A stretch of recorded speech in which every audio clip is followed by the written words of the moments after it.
Hello and welcome to the Northwood Podcast. I'm your host, Heath Jones, and I have two notes up front. First, you will be hearing background noise today because we have summer camps going on at the church, and I can hear basketballs bouncing right now and kids laughing and shouting and running around. So you're going to be hearing some noise. Apologies up front. Second thing I want you to know is this is going to be a shorter episode. I'm writing this on the run between obligations, and I'm going away, in fact, to our denomination summer camp to be a counselor, along with my own kids, the back half of this week. So this being the case, and me being pressed for time, I'll cut to it. First, if you're interested in learning more about our church, please check out our website. It's www.indyncc.org. That's INDYNCC.org. Or if you prefer a more direct route, which personally, I would as well. Write into me directly. My email is Heath, my name, Heath, at INDYNCC.org. Lastly, I'd like to thank the All Indiana Podcast Network for producing the Northwood Podcast.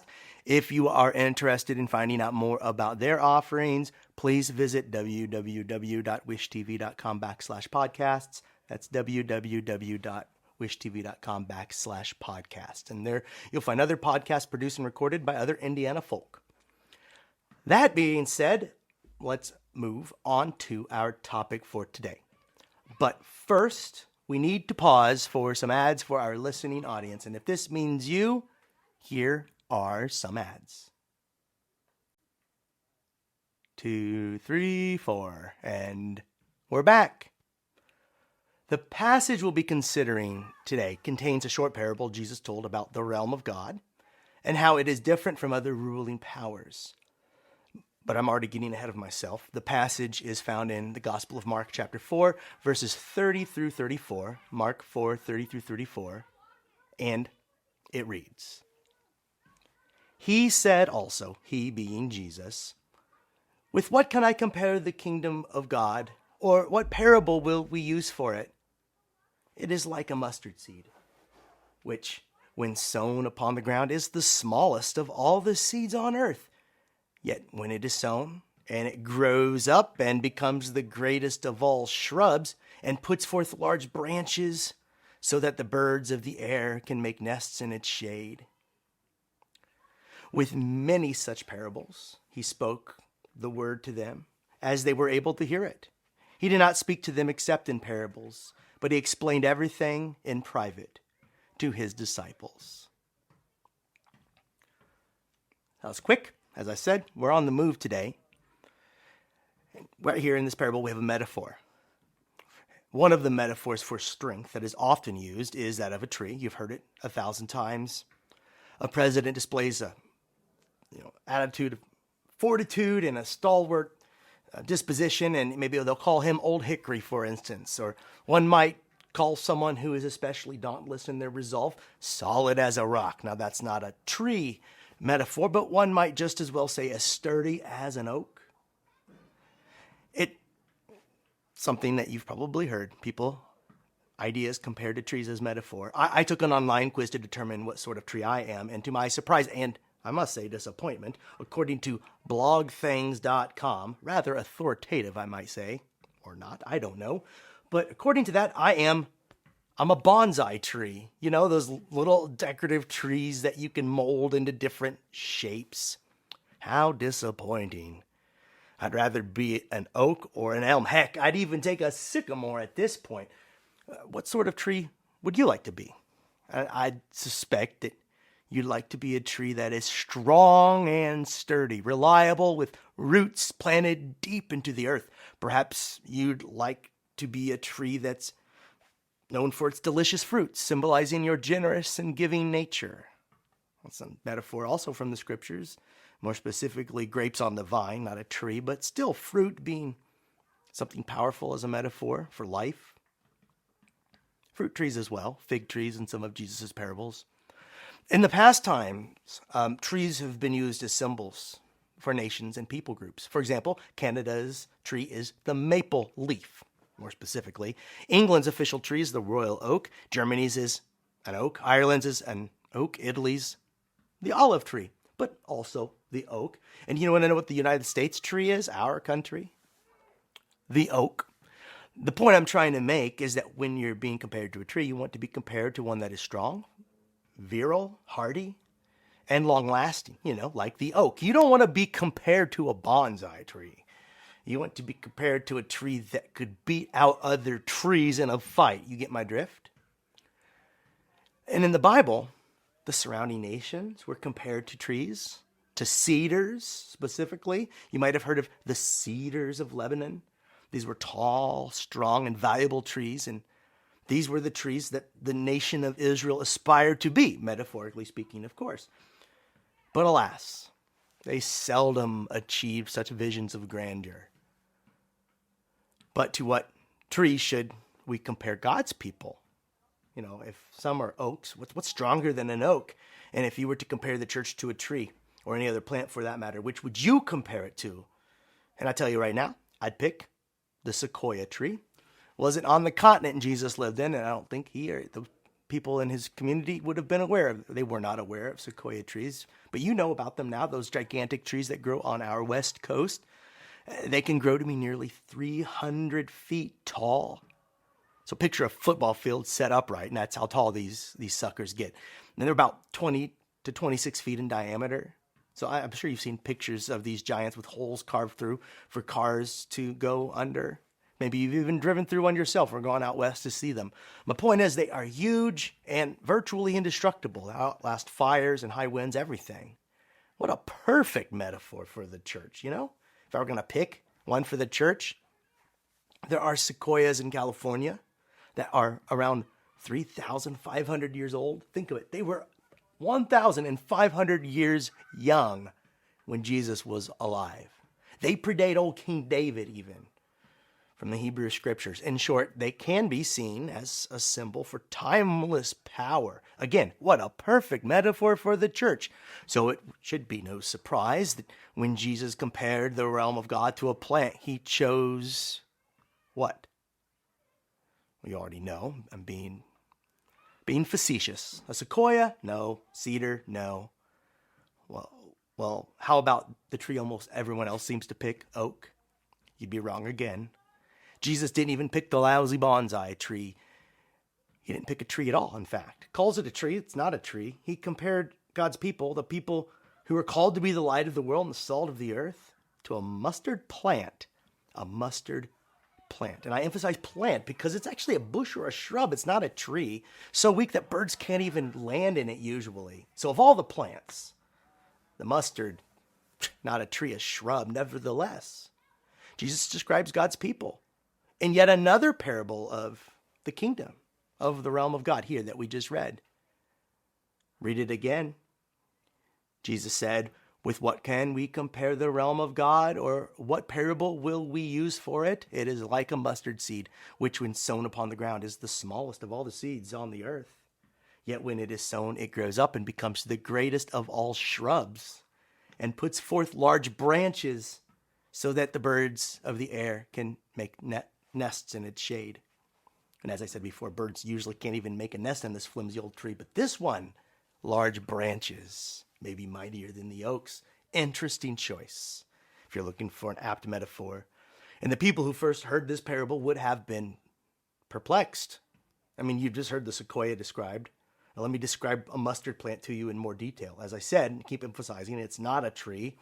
It's a scraggly bush that grows to be around 10 feet high, 8 to 10 feet high. Compare that to the sequoia's 270 feet average height, or the oak's 120. They aren't a very attractive plant. They aren't the kind you cut down and put up as decoration or put a sprig up and to decorate your heart. They just kind of splay out clumsily.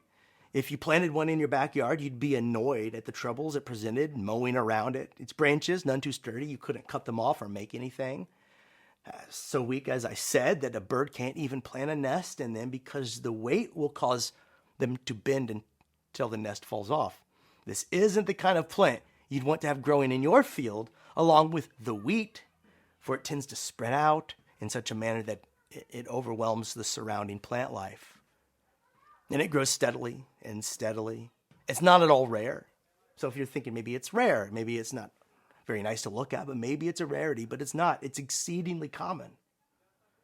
Yet this is a description of God's realm that Jesus gives us, a description of God's people at work in the world. Apparently, the humble mustard plant takes the cake. You know, in that game you've heard where paper beats rock and rock beats scissors and scissors beats paper. Well, in this world, the world Jesus inhabits, the way he sees it, apparently, mustard beats oak. There's something about power that we don't understand. Of this, biblical commentator Barbara Reed writes, rather than think of the coming reign of God as a majestic cedar tree that is imported from Lebanon, Jesus uses the image of a lowly garden herb that grows right in one's own backyard. God's realm is not like a dominating empire, but its power erupts out of weakness. Its transformative power comes from unpretentious ventures of faith by those who would choose such an unlikely venue as the Jesus movement in which to build their nests. End quote. As I said, that's biblical commentator and preacher Barbara Reed. So let's go through the parable again, looking at it through this lens. The realm of heaven is like a mustard seed, a seed small in size, unimpressive, nothing noteworthy. This is often the way God's actions in the world began. One man with 12 disciples, and it grows. And when we consider confronting the world's problems today, the Goliaths that overwhelm us, we think that we shouldn't even bother unless we have ample resources up front. Where will we get the money? Where will we get the volunteers? Where will we get the vision? We are too small to even begin. We are too insignificant to make a dent in the problems that face us. But it begins with a seed, the smallest of seeds. In other words, if you're wondering what you or your church, for that matter, can do in this world, just show up. Small seed though you are. Just bring what you have, as small and as insignificant as you may seem, and God will do something amazing. Bushes, shrubs become trees and homes for life. Obedience is what matters. It grows. And when it does, it grows into something larger than you could imagine. But here the interlocutor interjects. The mustard plant, even when it grows, isn't good for very much. Maybe somebody listening is thinking, yeah, but even still, not good for much. But this one is. Pay attention. While mustard plants tend to be so weak that birds cannot build nests in their branches, this one becomes a tree. It comes from humble origins and is transformed. One can see a metaphor for our lives there. Us in our humility, transformed. This is the realm of God. Humble people, murderers like Moses, boys like David, prostitutes like Rahab, hot-headed people like Peter, broken women like Mary Magdalene, sinners like Saul, later named Paul, and God plants them in their communities alongside other broken and humble people, scraggly bushes, and they do marvelous things. They put what they have to work in the realm of God, and while they don't look like much, God turns a scraggly shrub into a tree.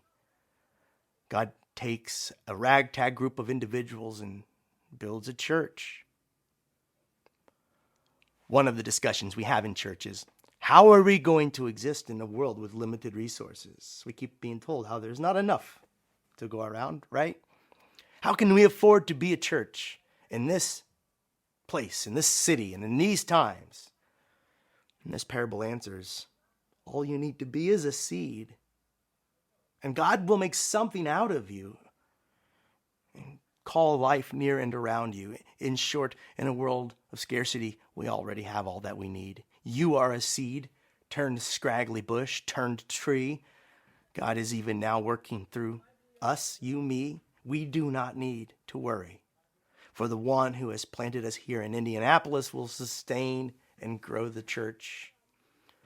What is left for us is to have a little faith. In another place, Jesus said, faith the size of a mustard seed. And someone replies, you mean faith the size of a, oh yeah, now I get it. Because faith that size can move mountains. So what are we afraid of? What is holding us back? What leaves us filled with anxiety when the offering is low, or the mower breaks down, or whatever goes wrong in your life or in your church? Take heart. The one who transforms shrubs to trees is on our side, and even now sustains us, and has in the past and will continue to do so. We cannot fail so long as we are faithful to God with what little we have. So show up with your mustard seed in hand, or whatever it is you possess, and it may well be enough. But if you show up along with the rest of us, I'm sure we'll discover that a mustard tree beats oak in the end every time.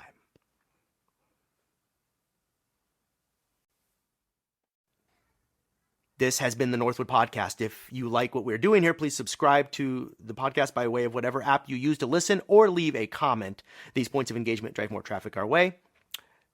Or check out our website, www.indyncc.org. And also check out the other podcasts produced by the All Indiana Podcast Network. Until next time, this has been the Northwood Podcast. I am Heath Jones. Peace.